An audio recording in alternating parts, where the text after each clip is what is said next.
The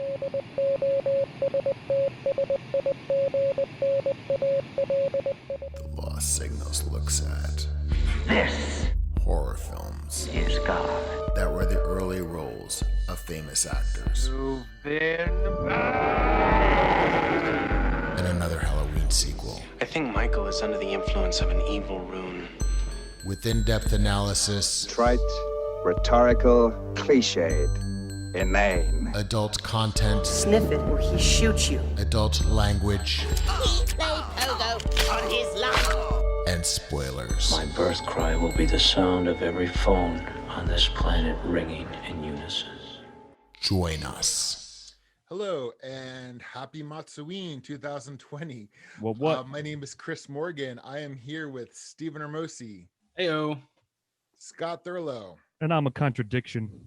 and long time no see, always happy to see him, Luis Duran. Got your audio? That's it. What's going on? There you go. Long time. Friend of us and friend of the show sometimes. Yeah, friend of the show sometimes. It's been a long time, Louis. Anyway, today we are going to discuss Robert Rodriguez's The Faculty. From Films 1998. And well, normally I'd announce, which soon-to-be famous star was starring in this, but there's just a whole handful of them. So we're just gonna We'll get to it. Let that go as Just to say that this is why this is the finale of this season's Yeah. team. I mean, there's a couple of people I even forgot were in this. So I'm like, yeah, we're gonna point these things out as we go. And I believe Scott's got the funny log line. Well, actually, I have two for you boys. So the first one is Invasion of the Body Snatchers, the high school years. Or also you got I think there was the book series back in the day. It's a reference to it in my mind. Aliens Ate My Teachers. Oh, yeah. Mm-hmm. So either of those Very fitting. Yeah, could very work fitting. for you. And it's funny because one of the characters actually mentions the Puppet Masters, which this is also Yep. We'll get to that, but yes, you're right. Okay, so Lou, would you like to tell us about the plot? Yeah, so it's a small to kind of big population, small town feel where high school is being invaded by aliens that want to take over Earth and then suck it dry of all its water. Yep. And it's only high school students that stands, in their way. And it's funny thinking about it, like Elijah Wood is maybe one of the most seasoned of the young group, because he's been doing movies for a while since he was a kid. And I know prior to the podcast saying like a lot, him and obviously Famke Janssen, probably Robert Patrick was already seasoned, but yep. I love the pacing of this film.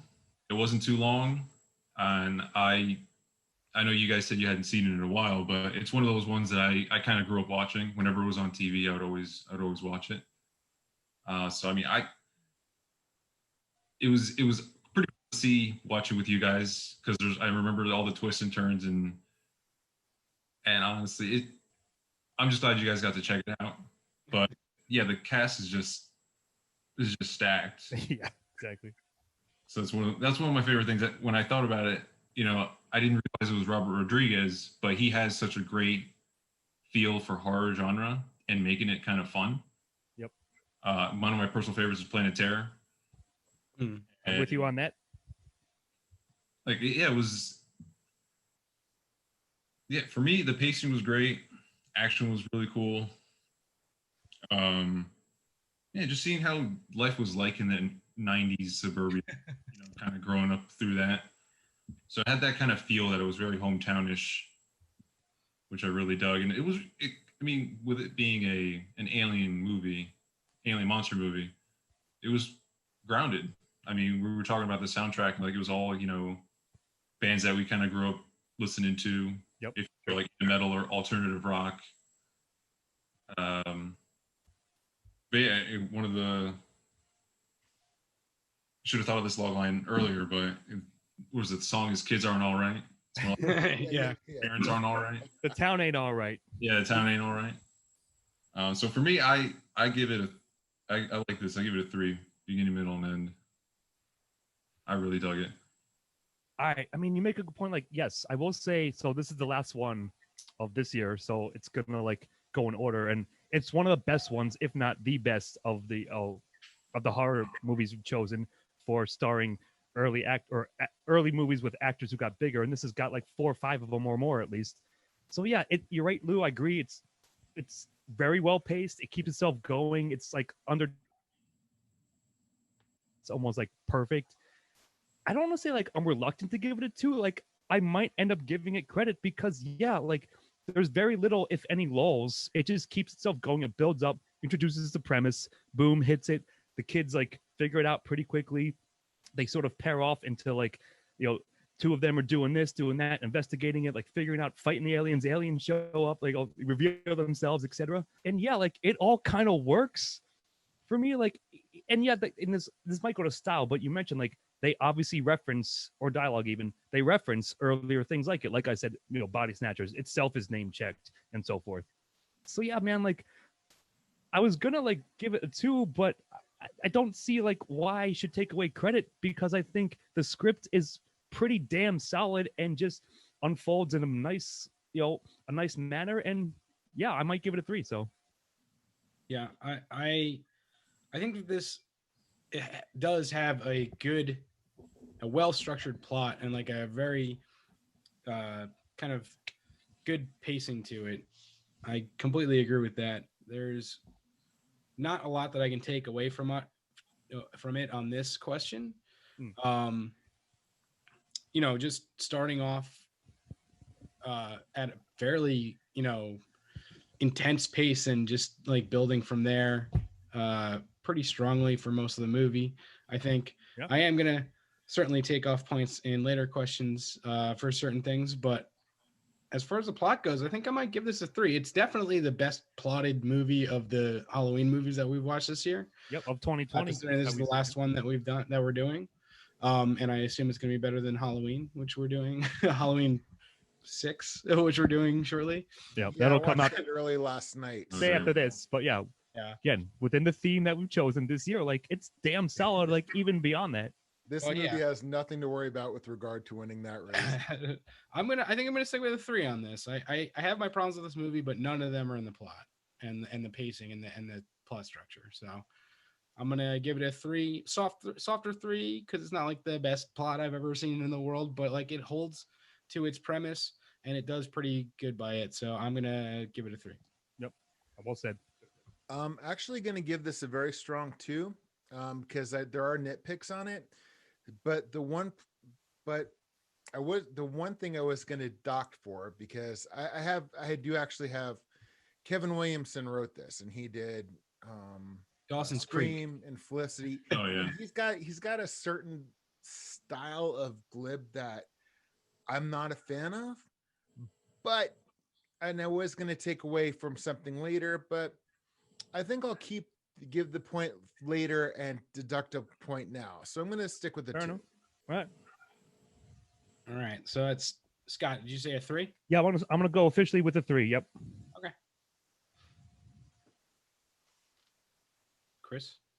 Okay. And that leaves you, Scott, with themes. You got Body Snatched. Yeah. So this one, like, I'm somewhat wavering upon. So like, it goes back to the fact that we just mentioned that it's obviously strongly channeling like, the alien invasion like trope, if you will, right? They're taking over everybody, like transforming them. They're appearing human, but they really want, like, I guess they're essentially a hive mind with the queen, pretty much, or at least a leader alien bug. So like that's all like standard, like established stuff, and not that it handles it poorly. I think it's actually, again, like the strength of the script and even the acting itself. Like it's there and it's not confusing, and that's sort of it. They come together, they figure out like who's an alien, who's not, or actually they get slow rolled, or they get like surprised. Oh, we thought it was this person, but it's actually this. Like, right. So I think even the reveal within the plot elements itself, like works thematically in a sense.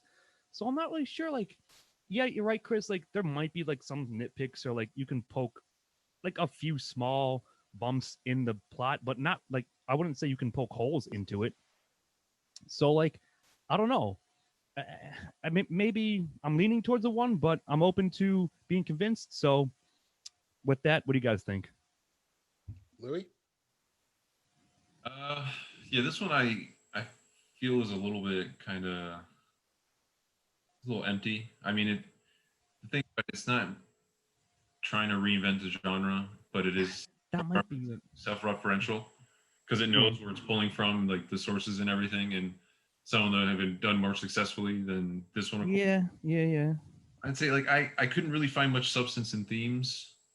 Besides I actually, I'd say maybe like not really coming of age. I just feel like maybe a lot of I guess reinventing oneself, right? It's everybody was getting in like some personal invasion thing, right? That's kind of what horror is, like some body dysmorphic monsters are really just extensions of things that we are experiencing ourselves.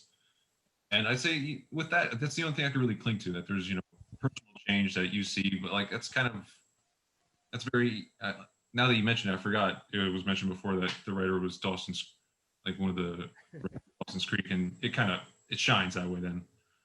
But I don't know. I can't give it, I don't know. Maybe I have to hear from you guys. I'm wavering on that. Same thing. I'm with you. Go ahead, boys. Yeah, I was gonna say I've got something to say, but I kind of want to wait to go last, unless you want to wait to go last, Chris. no, I'll go. Well, these stories, in the 50s and with Puppet Masters, definitely, even though the Invasion of the Body Snatchers was up to debate, that these were a lot of Red Scare things, a lot of issues on conformity and hive mind and blah, blah, blah, all that crap. But since Kevin Williamson seems to be obsessed with school and as being a gay man in school, this was definitely this wasn't just about conformity with regard to the Red Scare nonsense, but closer to like what Philip Kaufman did in in the 1978 Invasion of Body Snatchers, where it's about facing the outside world and coming together, disparate people like kind of coming together and working together and looking out for each other in the face of what is essentially a hive mind. Now you apply that to the high school setting, and you do have the whole thing about breaking down the walls, which is what the and all these bots, all these body snatcher type films, the whole thing is it's like, well, you take you and we'll change you or absorb you, and then you'll enter a trouble-freed world where there's no bigotry, or there's no persecution, for lack of a better word. I mean, it's one of the things that is interesting and terrifying about things like this, not body snatchers or the Borg or anything, because on the one hand they take you from you, but on the other hand, they actually think you're doing you a favor and are an equal in your eyes. One of us. But what I like about this film's themes is they take the disparate elements. Once again, it does ring a little bit of the Breakfast Club, but I think, while I don't think it's like the strongest portrayal of breaking down those barriers and seeing the substance rather than the superficiality and so forth, the themes are there. It may not be the strongest. In some ways it's a little obvious, and the fact that Clea Duvall becomes back to being a blonde at the end, there's some subtext there. But I am going to give it a 1. I'm going to give it credit. I'm going to give it a 1 because I think it successfully deals with those themes, even though it might be a little more simplistic than I would rather. All right. Before you go, Steve, because I know you want to go last, there's one thing you made me think of, like both of you actually. Maybe like you could possibly make an argument like, oh, they're in high school, so like the body horror thing is like going through changes in your body, right? But like puberty or whatever. They do have that. They did play a cover of Changes during the ending credits. I know, but like again, like I feel like at this point, and I'll wait for you. Maybe Steve, you have some amazing argument either way, but that stuff is all like surface level there. It's like, yes, it's contained in the nature of the story, but I don't think they're doing much with it. I think Louis sort of convinced me with that at this point. So that's how I'm leaning now. But I just thought of that. So go ahead, buddy. What do you got? So here's the thing, Chris. You're right that they are like trying to remake. You know, the writer and Rodriguez are trying to remake this like 50s, 60s like conformity, you know, cheesy sci-fi movie. But like, my issue is, and I don't know, like it's hard for me to tell whether this is like Starship Troopers level like satire or not, but like my issue with it is at the end of this movie everyone conform, like to the point where what's her name, Stokely is dressed like what the hell is her new boyfriend's name, like she has like completely thrust off the mantle of like being the lesbian of the school, which there were a bunch of homophobic jokes tossed out at her about, and like, or at least the there was rebel a reason even for out that, there. sure, but like, you know, it's like, oh, now she's conforming to being like, now she's the straight girl who dresses normal, and oh, we all understand that she's like and has a preppy boyfriend or jock normal, boyfriend, or whatever right? he is. And like, what does that say about like, I think like part of the point of this movie is supposed to be that like, oh yes, high school is about conformity, and that's why we said it here. In the same way, like, you know, we put this alien takeover in this high school that has always, you know, school has always been a place of like, you know, conform or be the outcast. And it takes all these outcasts and like makes them into normal people at the end of the movie, which is a really like a big point off for it for It's me. paradoxical, sure. I don't think, because I never felt like that's what they were trying, like they were trying to make a statement by doing that. And like, it felt like, oh, this is better for all these people at the end of this movie because now they're all normal. And it's like, no, they just conformed like the alien was trying to make them conform like in the movie. And I wanted it to feel like that was the point, and it didn't feel like that. It felt like, oh, this is better than the alien, but also now they're all conforming. And it was just like, yeah, no, I get you. That's a good point. and It actually so really is. I'm probably going to give it a 0 for that reason. Hey, Steve-O. Yes. Thank you. Because you've just turned my soft 1 into a 0. No, because I was thinking about that. I'm Phrasing. like, Duvall's got blonde hair, but okay, I'll let that go. And I'm like, no, everybody kind of did get to conform. It's like Zeke went on the football team, ended up on the football team, and everything's. But yeah, I agree with you. I'm giving you a 0. And you mentioned Breakfast Club. Yes, Chris. At the end of that movie, they all embrace their like weirdness, right? Like their own individual weirdness. Like at the end of this movie, they're all like, oh, let's move more towards the middle and be normal like the rest of these kids in order to fit in, which is weird to me. Absolutely positively right. Like I said, it was going to get a soft 1, but you're absolutely right. The ending of the ending completely negates. It's not just one or two of them. They've all become right. No, good point. Yeah, good call. And you put me into a harder 0, if you will. But also, I suppose you're right. Like the Starship Trooper thing, I don't think the intention was that. Like maybe, but like it's harder to tease that out of it even at this point. So yeah, that's all. It was like, you know, like Stokely becomes normal. Like sure. No, you're right. What's his face? Elijah Wood's character becomes like everything he ever wanted, right? Like, and all he had to do was like, have some confidence or like whatever. Like you just completely changed yourself to like be this person at the end. And yeah, I feel you. Yeah, I as much there is in the movie that you guys brought up and that I noticed myself. It's pass or fail, right? And they failed. Yeah, I'm sticking with the 0. Yeah, but very nice. It reads like a YA now, or views like a YA film. Yeah, but it's not trying. Like it has it, but you're just not doing it right. Yeah, it just doesn't get there. I think we can say you're trying to blend 2 different things, and it's just no. Yeah, it's 0 for me. Yep. Cool. And so that will move us on to Steve-O with the antagonist.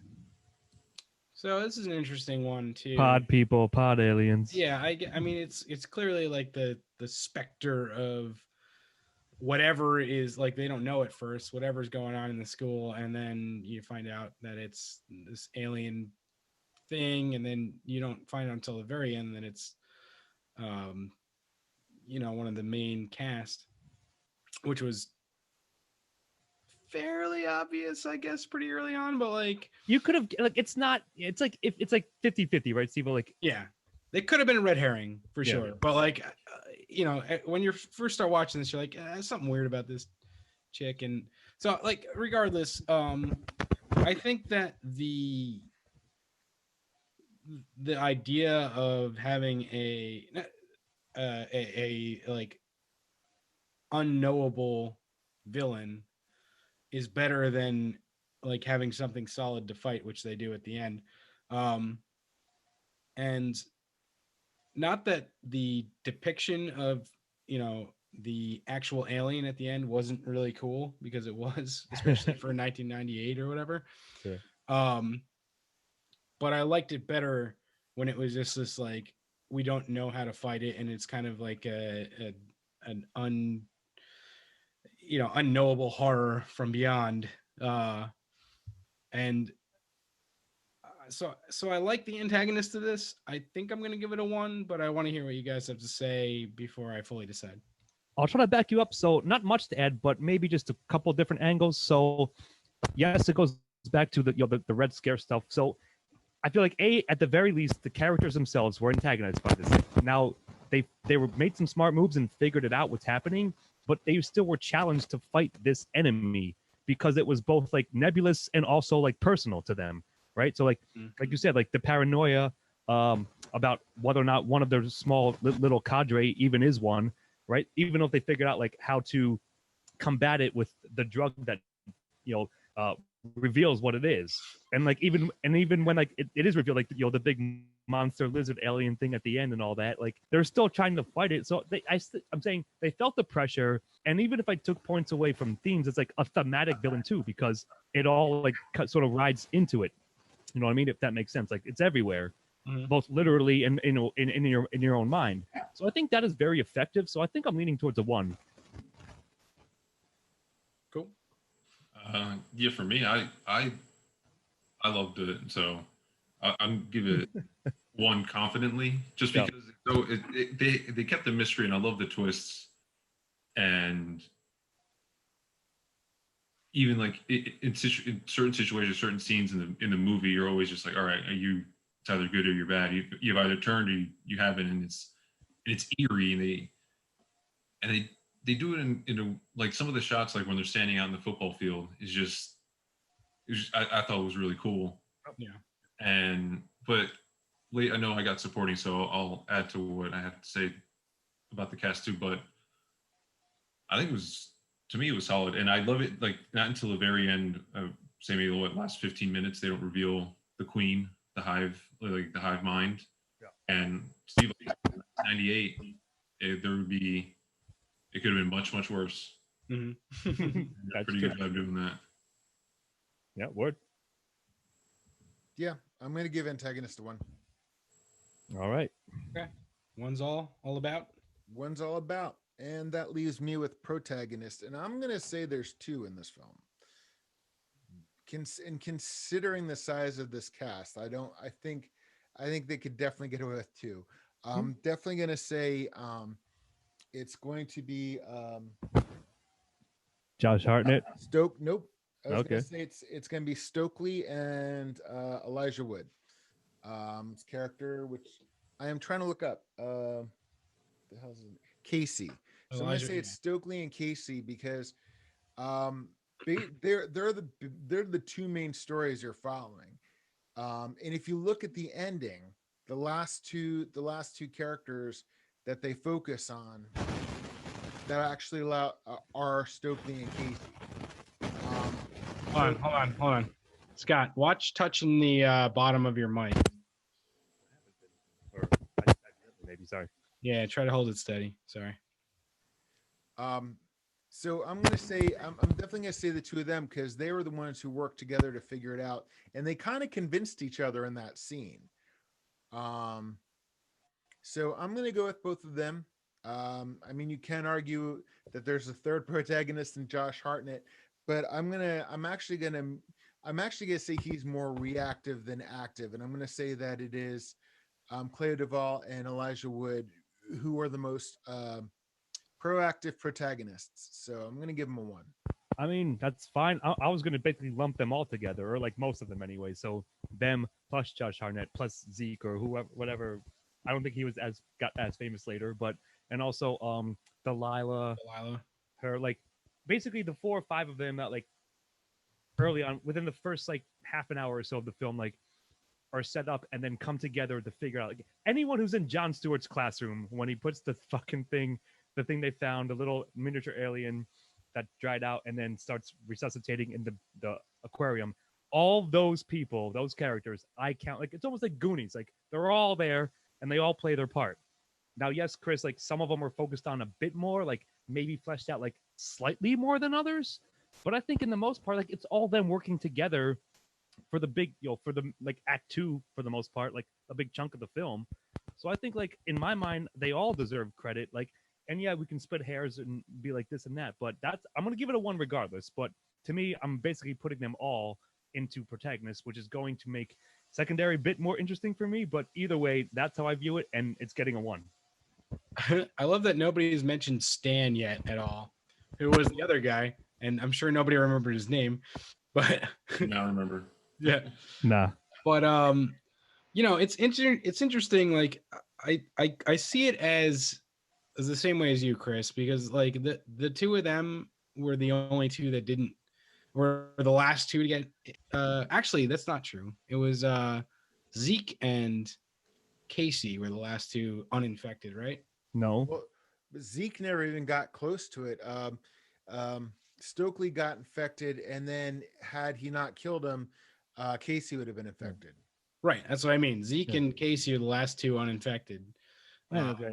Stokely for sure was, later on, but like that's the thing, Delilah was infected since early in the movie. Sure. But she's still part of the group. Like she's still like I guess playing playing undercover spy, and she's still there. Part she's of a double agent. Yeah. Of course, so is Mary Beth or Mary Elizabeth, whatever, the actual queen, the new girl in school. But I would say obviously Mary Beth is the antagonist to some degree, but like sure. But I'm just saying she plays a double role too. Delilah, Stan, those 2 weren't really a big part of the protagonist escapade. Fine. Like I said, you can split hairs, but I think the core group. But sorry, go on.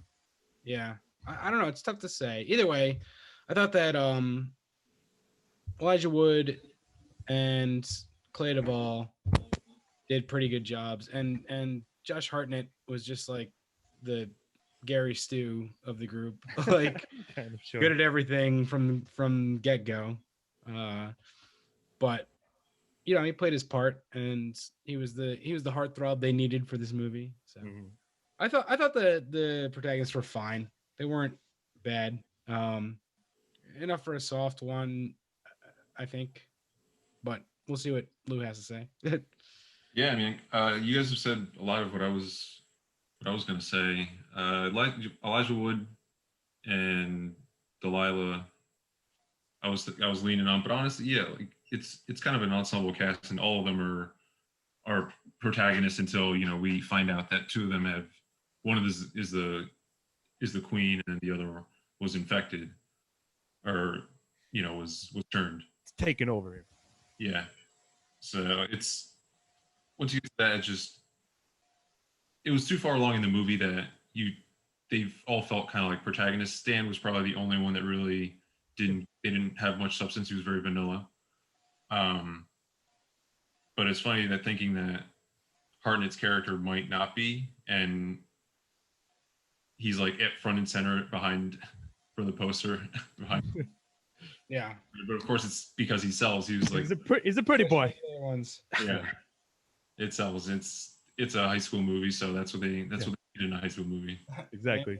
But yeah, I think everyone did really well considering the actors they were surrounded by.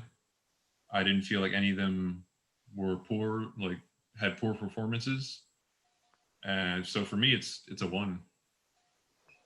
Right on. Okay, so this 1's all around. I think so.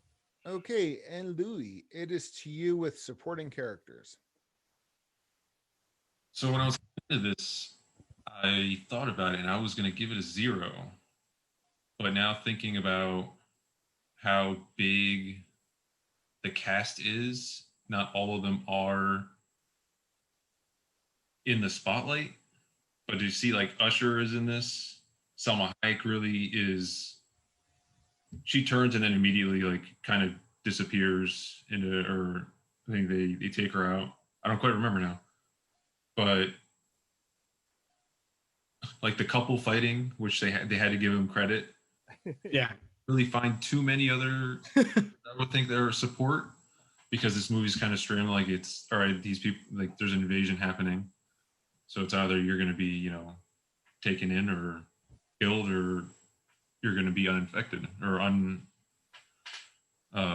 you know, like not turned or whatever you want to say. So I to me it's a very, very soft one, because not everyone, I don't know, it's weird. It kind of lands on like the principal, the history teacher, I think, the English teacher, which they have great moments, especially the English teacher, and Jon Stewart. So I mean, it's a very soft one, but everyone kind of comes in all just the cast is so big that it's hard to give it a 0. Yeah. And that is the point I was going to bring up, because no matter who you put in protagonist, like you put 2 of the main like kids, the high schoolers, put 4 or 5, doesn't matter, because then you have all the like the literal the titular faculty, right? Is made up of like 4 or 5, like you said, Salma, Famke, Jon Stewart, the other guy who was George's boss in fucking Seinfeld. Like there's a whole bunch of them, and like they play their part, and like they might be like ostensibly character actors in it, but like they flesh out the world. Like the whole idea is that they're turning the teachers, who are thus turning the students. So like that adds both to the tension, both goes back to or antag, and maybe themes a little even. So I'm saying, like, to me it was an easy one, because like you said, Lou, the cast is so huge, and they all like at least are given a moment or two here or there to flesh it out. Like Robert Patrick, forgot to mention him. He's the fucking coach, right? Danny Masterson plays like stoner guy number 3 who buys drugs off of actually fuck up number 1. Whatever it is. But you know what I mean? Like there's so much of it there. So I'm saying, like, to me it's a much easier one, like, and solid enough because of that very nature of it and the very fact of that. So that's all I'm gonna say. Yeah, I mean, I agree with that. I think that there's enough here for a decent one in supporting. Like, none of these characters are super more than 2-dimensional, you know, like, but they're fleshed out enough. But they do. Famke's, I don't know. Famke's, sorry, Steve, if we're going, like, let me give you a few examples just to rebut that. Yeah. Famke's teacher's like little mousy, like she's non-confrontational, like with her students, even when she's pushed, but then when she's turned, she becomes much more aggressive. The one guy's an alcoholic, a history teacher, right? Jon Stewart's like ostensibly a pretty good science chemistry teacher, but then, like, you know, becomes menacing and so forth. So I'm just saying, like, they've got their moments, they're established, and then when they get turned, like, the kids notice the difference in them. So yeah, I mean, that's exactly what I was gonna say. Steal that. Is like they do all have their little, like, or most of them have their little, like, moments of development, and then you get like the little flashes after the alien is defeated, of like how they've changed since then. So you get a little bit of character development and stuff like that. I think Famke Janssen is going out with Josh Hartnett at the end of this movie or something, which is weird. So fucking weird and creepy. Well, technically, all right, we'll get to it, but like technically he was held back a year, so he's like, you know, older-ish at least. Sure. And maybe graduated. I don't know. The movie's a little unclear about that. Yeah. So creepy. But yeah, Professor Edward Furlong, played by Jon Stewart. It's just like hilarious that they made that name, and now my face is gone. I don't know what the hell's going on here. You've been body snatched. Yeah, on camera. Steve, when you come back. I think my connection's bad on this freaking thing. Aliens are fucking with your connection. Here you go. He's coming back. There we go. But anyway, yeah, I like what they did with the supporting characters. They could have done more, but they didn't really need. They had so much to do with the protagonists that it would have made it kind of bogged down, and it would have bloated the film. And yeah, they didn't need so to. So I'm gonna give this a 1. Agreed. They're fine. The supporting characters are fine, and some of them are pretty fun and really flesh out the world a little bit more. So. I'm gonna give it a 1 just for John Stewart's goatee. Evil John Stewart. Yeah. And don't forget Bebe New Birth. Sure. Bebe. I had to throw in the Bebe. She was great. Piper Laurie. Yep. Sorry, I'm throwing out everybody I could think of because I don't think we've mentioned enough of this cast. But no, I think supporting. I think the supporting cast is quite good. Yeah, a lot of the faculty's cannon fodder. But by the same token, it as Scott said, they all serve their part. They decorate the film quite well, add a lot of texture to it. Yes, some are a bit more obvious than other ones, but given the tone of the film, I think all these supporting characters fit into the world as they're supposed to. And lest we forget, if we're throwing out all the names, lest we forget Christopher McDonald.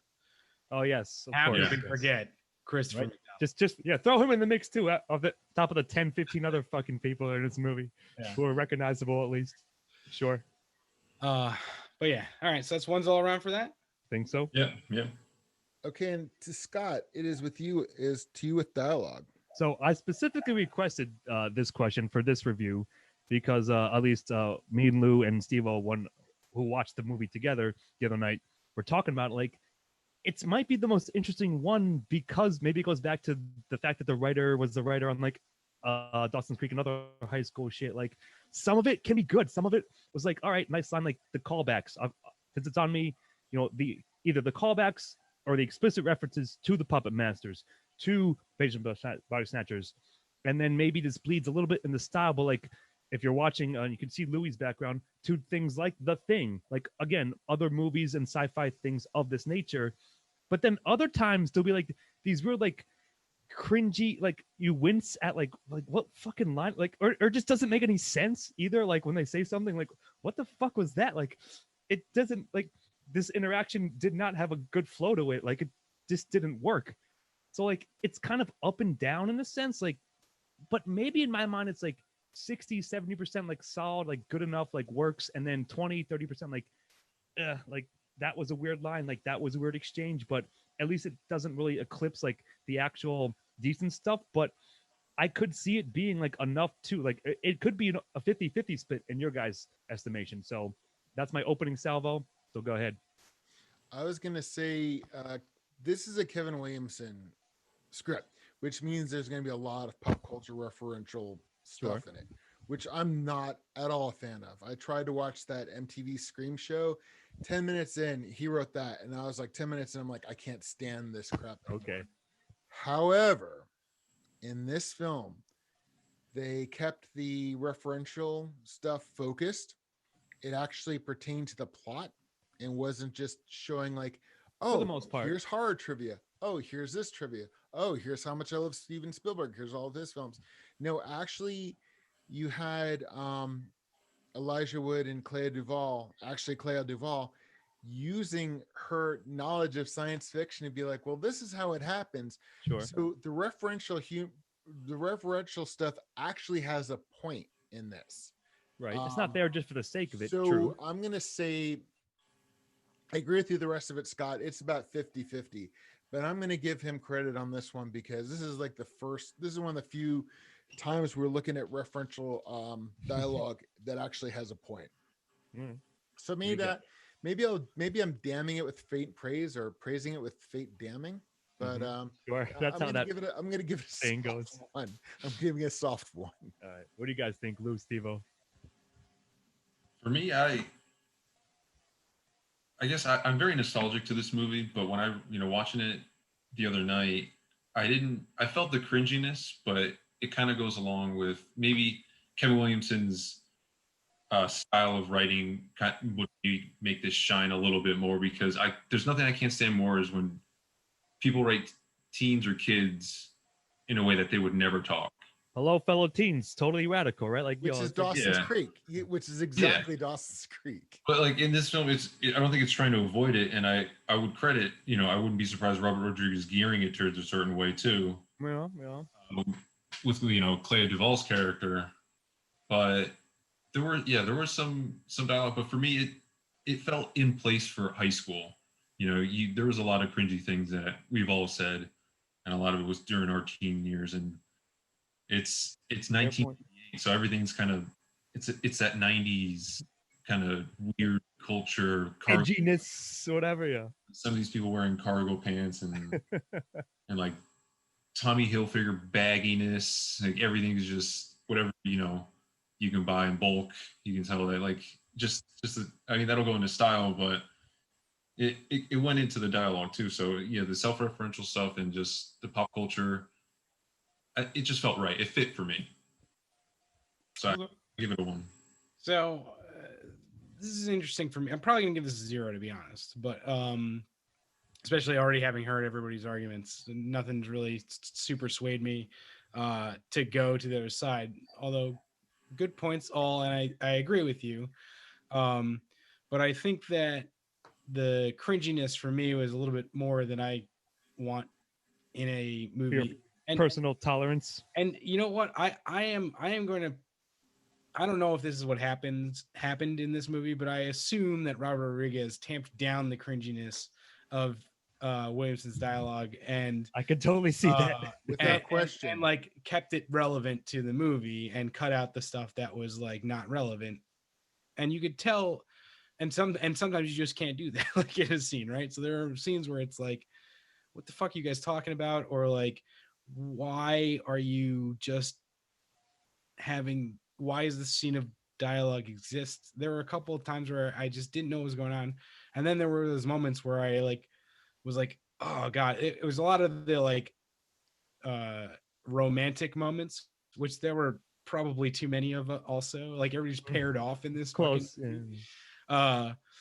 So like those moments really didn't do it for me, and turned me off to the dialogue of this movie a lot. So I'm gonna give it a 0, I think, for dialogue. Yeah, like I said, you're right. Like it's not that I was oblivious to the somewhat cringiness of it and scattered throughout, but it just wasn't enough.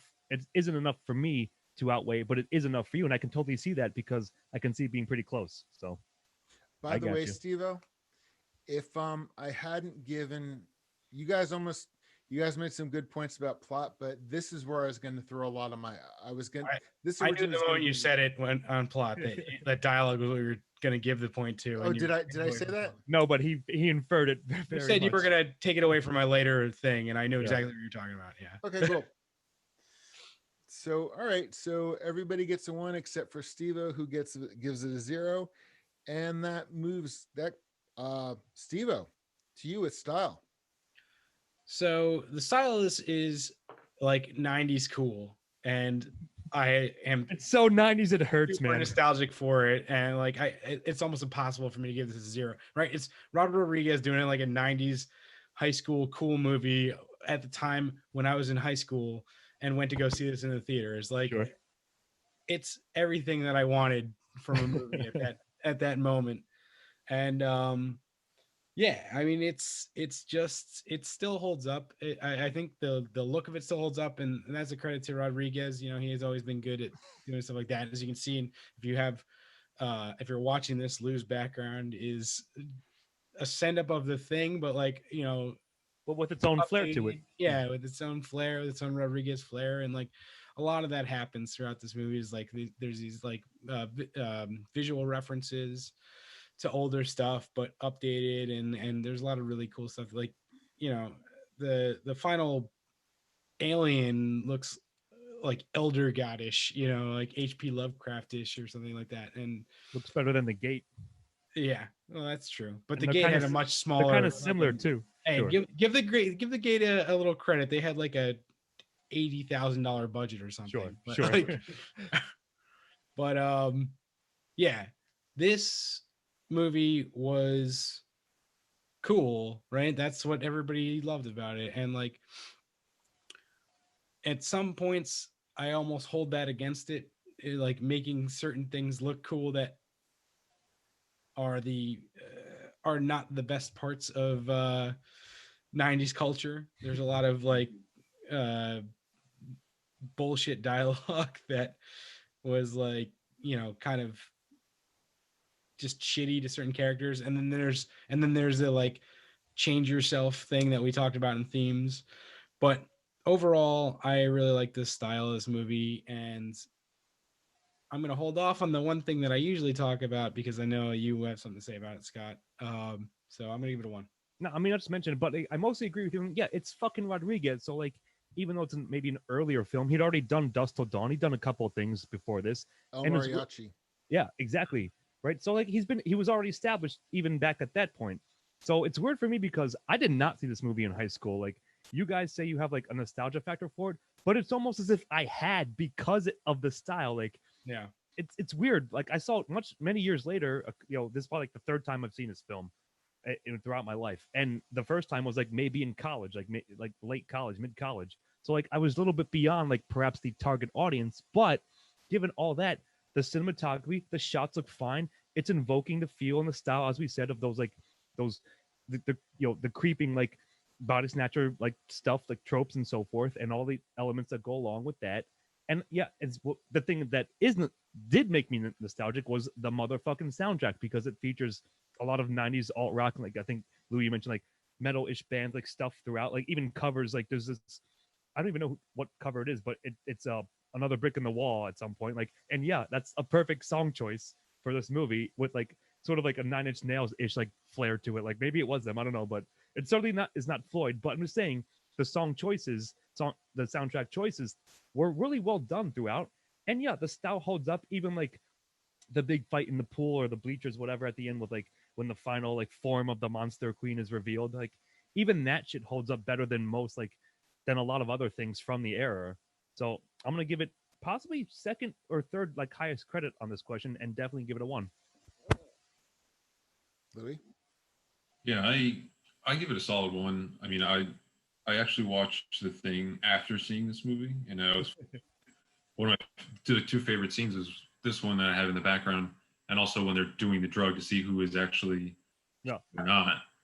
And they don't try to hide that, they're self-referential or anything like that. These are very iconic scenes, and it works well in this film because it's one of those things where it's frustrating when you see characters in horror movies, especially, make the wrong decision. Well, they pretty much did everything that they could have done and should have done, and they ended up, lucking out at the end. But yeah, the cinematography was great. I love the palette of the movie. It's very like overcast, kind of brooding, and it just, it's very, there's something ominous in the air, and it's something like we know it, of course, and then once the characters start to see it, it sets the tone. And I really love it's definitely, Robert Rodriguez. Even though if he had done other films, like this might be his first go at horror, and it hits all the check marks, for me at least. Yeah, no, I'm with you. I agree pretty much. Like I said, I think style for me is one of the stronger points of The Faculty, and I'm giving it full credit.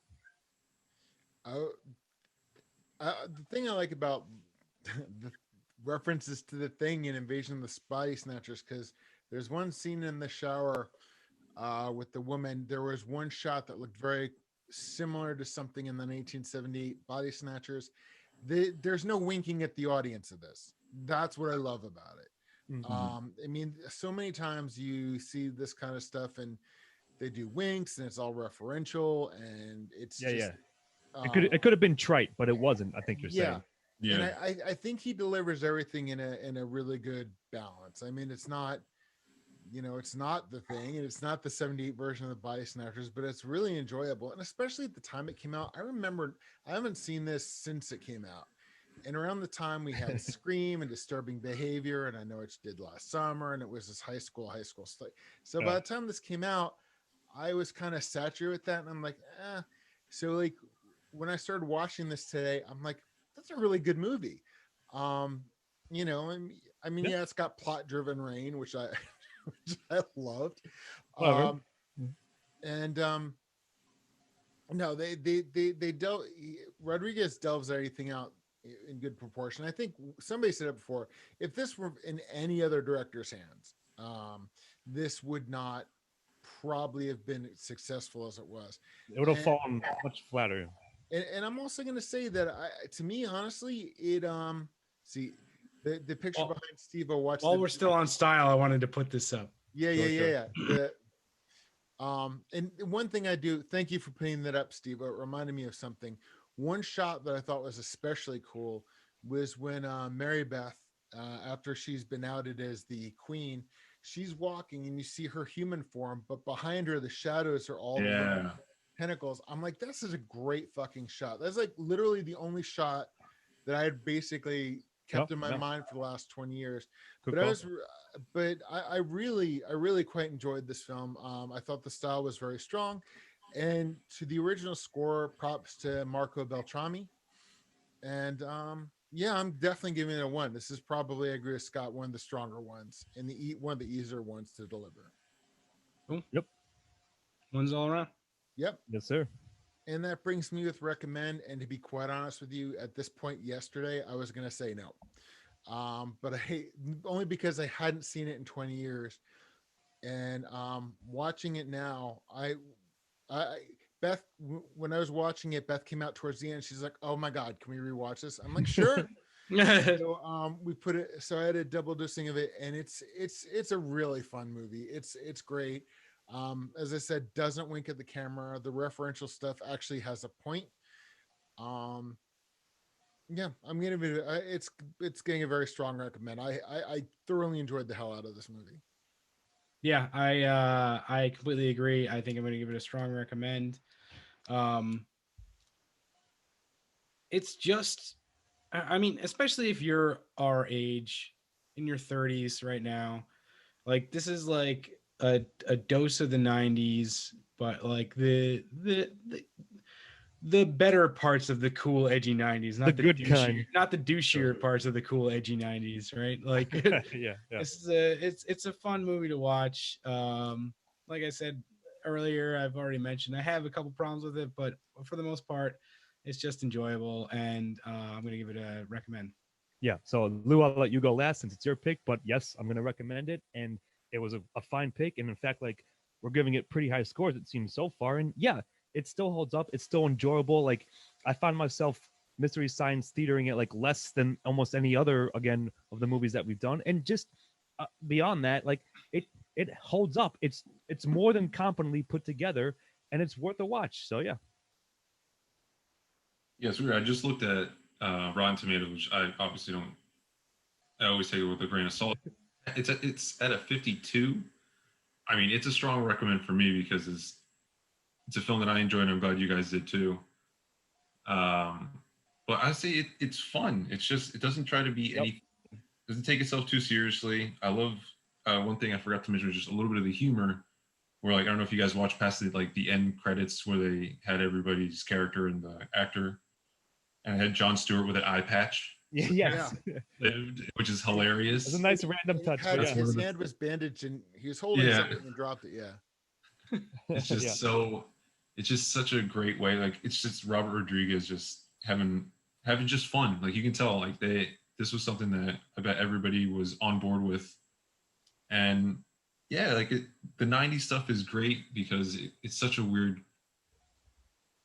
like, way to look back. Just a small glimpse of, you know, the Macintosh, the stereo, just like the design of the clothes, everything. I just remember, and VHS cassette, VHS tape. Yeah, VHS tape. It was dial-up internet, you know, and all that shit. Yeah, it's a delight. I honestly recommend it. It's a weird gem, and I think, Chris, you put it best, because at this time a lot of people were kind of fatigued, probably, with the high school movies and everything like that, especially with horror.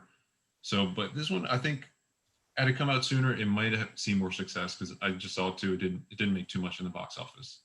Yeah. But yeah, Yeah. it definitely still stands, and yeah, definitely worth a watch. It's not even like a so bad it's good. It's just like damn solid for what it is, given from the era. So good, Steve. I was gonna say, I think there's a lot of people that don't like this movie and think it's really bad, and I don't, son of a bitch. I don't necessarily fault them for that, but also I just enjoy it when I watch it, and like it's something that I watch every once in a while, and it's just fun, like peak '90s shit, like, and that's fine with me. Exactly. I'm not gonna put it up there. Like, I gave it a much higher. If you asked me, just give this movie a score off the top of your head, I would give it a lower score than I'd given it tonight. But Sure. I'm happy. I'm fine with this score. Well, that's why it lies on our own scale. So Yeah. I guess good segue. With that, what do we got, Chris? Break it down. Okay, so everybody gave it the plot of 3 except for me. We all gave themes a 0. And Steve-O gave dialogue a 0.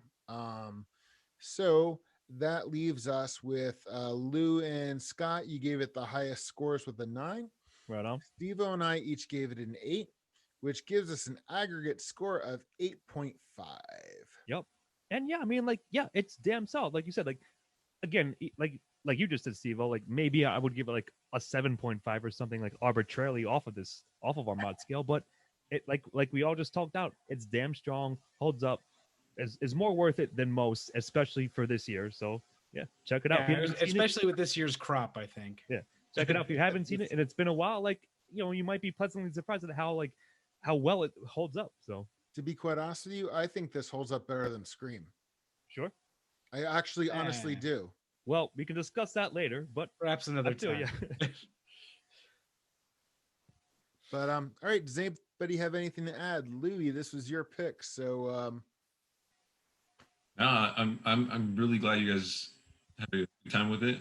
I was leaning, on 7, probably 8, and I'm happy with the score. So Yep.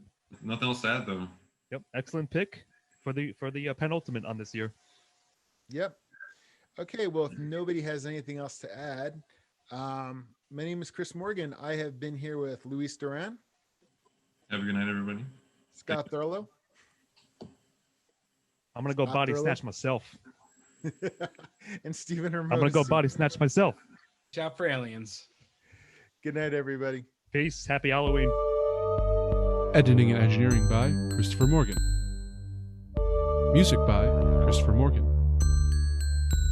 Check us out on YouTube and iTunes for the shows, and on Facebook and Twitter for updates.